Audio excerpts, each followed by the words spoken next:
All right, you guys, big thank you to Blackout Coffee for sponsoring today's video. They are an America First, family-owned business, amazing coffee, amazing gear. They've been one of the longest sponsors here. We absolutely love them. There's gonna be a link and discount code below the video. Go support an America First company. Grab some amazing coffee. Oh man, this is gonna be a fun one today, folks. So we've got something going on in America right now, and it is fascinating to me. And it's called the woke right. And I never thought we would be here. I thought it was just the right, where people believe in America first, people believe in being patriots and loving the country. But this administration, and this time around, it has become something that I'm gonna call from here on out the woke right. It's not about America.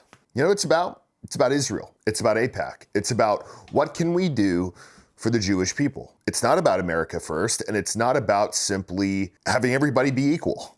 I mean, ultimately, that's all we want. No preferential treatment. Everyone is treated equally. We're not just shoveling off money to other countries and saying, okay, we're daddy big pockets over here. So, oh, you need $40 billion for beef in Argentina? Sure, let's do that. Oh, you need a shitload of money, Israel? Let's do that. Oh, you need a ton of money, Ukraine? Let's do that. While we're $35 trillion in debt, while our government is shut down and we're still handing out cash. America first. Yeah, hell yeah. Anyways, MAGA is no more. I'm not talking about a group of people. I'm talking about the idea. Make America great again. Nope. This administration is purely focused on making Israel great. They're focused on making Israel a very likable entity. And they're focused on anti-Semitism, or what they like to call anti-Semitism, which at this point has become a card that everybody plays when they're not getting their way. It's the same thing as a black card or a race card or whatever else you want to call it. Oh, you have questions about Israel? Nah, you're anti-Semitic. Oh, you don't agree with giving them a ton of money? Maybe cut it back a little bit? Oh, you're anti-Semitic. You hate Jews. And of course,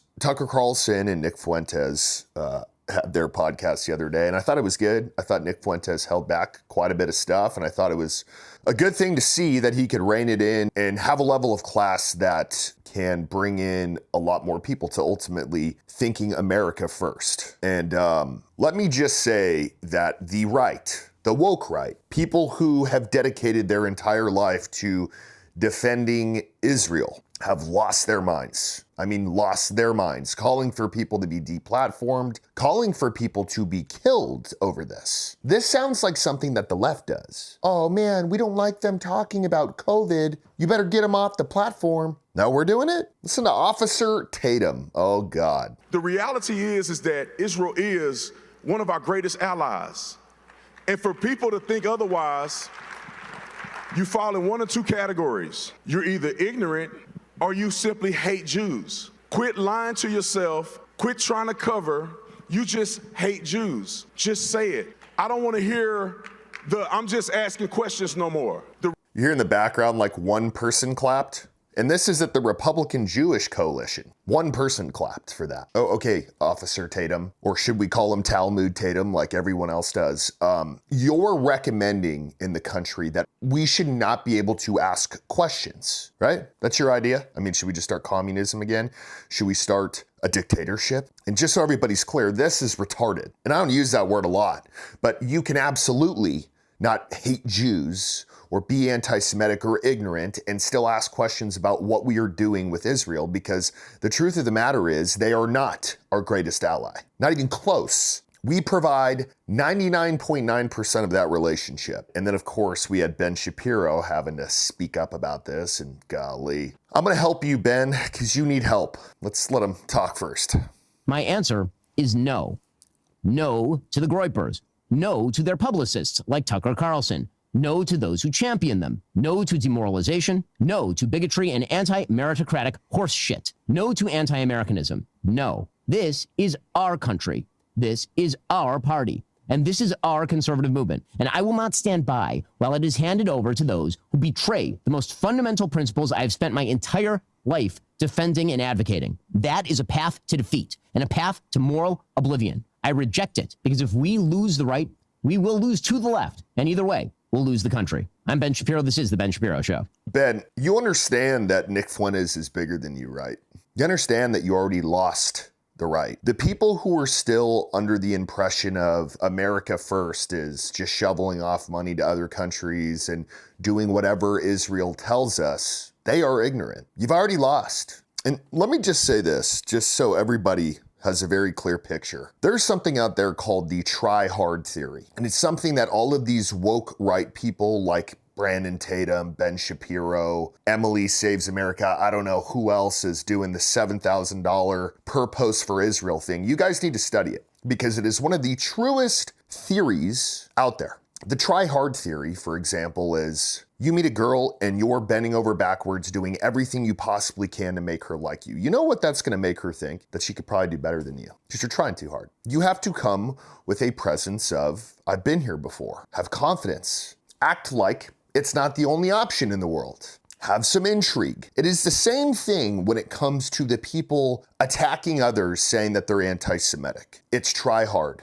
And when you do that, when you tell people, oh man, you can't even ask questions about Israel. Oh man, you can't platform this person or have Nick Fuentes on your show to have a conversation because it's just so horrible to have a conversation with someone. You know what that does? That radicalizes people more. And they say, you know, you guys keep talking about how great Israel is. You keep talking about how we can't even ask questions or we're anti-Semitic. You know what? Maybe I need to research it more. Maybe I need to actually look at that relationship between us and see what they actually provide us. The more attention you bring to something that is considered controversial, the more people are going to start asking questions or not liking it, especially if you were like Ben Shapiro or Talmud Tatum and say, you can't do that. You have to like them. You have to do this. You can't do this. This is America, man. This ain't China. This isn't Canada. People aren't easily told what to do here. People are free thinkers and do what the fuck they want to do. So you think just because Officer Tatum goes out there and says, yeah,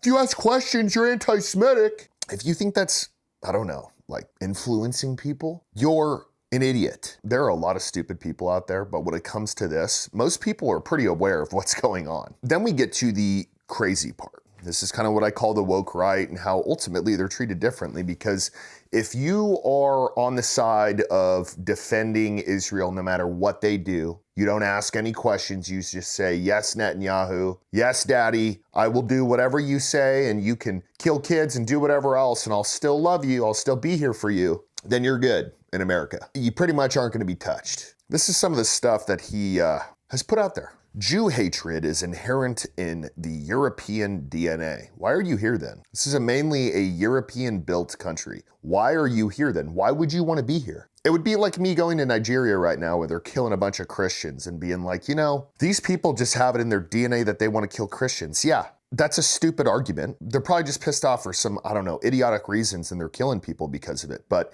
if I truly thought that, do you think I would stay there? Like, all of you guys want to kill me and you hate me, but I'm just going to set up a little hut next to yours and we're just going to, I don't know, sing songs in the rain. No, I'd probably leave. Europe will never change. Jew hatred is inherent in its collective DNA. Oh, just different, just different.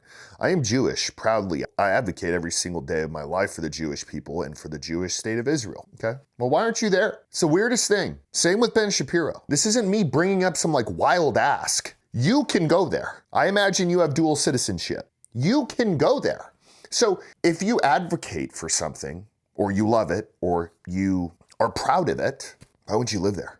Like if I go back to my DNA, I'm mainly German and Irish. So let's say today, I just stopped talking about America in totality and was like, you know, we need to stick up for the Germans. I'm German and I support it proudly every day of my life.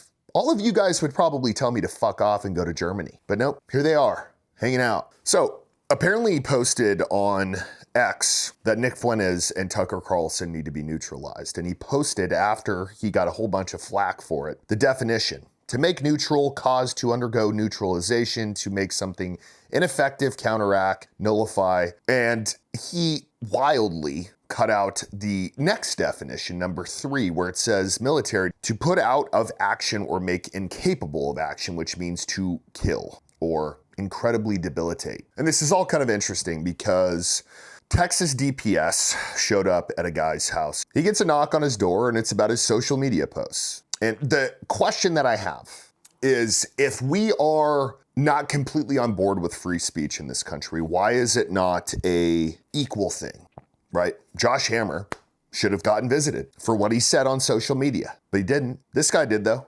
Try that again. We're here because of the comments you made online about the Jewish community. Are you So what? No, I'm saying, are you? I have a freedom of speech, dude. Yeah, no, we get that. I get that. We gotta make sure that you're not. Do you have a warrant? No. No, that's why we're Okay, here. you see that sign? Yeah. See how it says no soliciting? What you're doing is basically soliciting. You understand that, right? Yeah. It means you're not welcomed here. Okay. Okay. Bye. Okay. Stay off the lawn, please.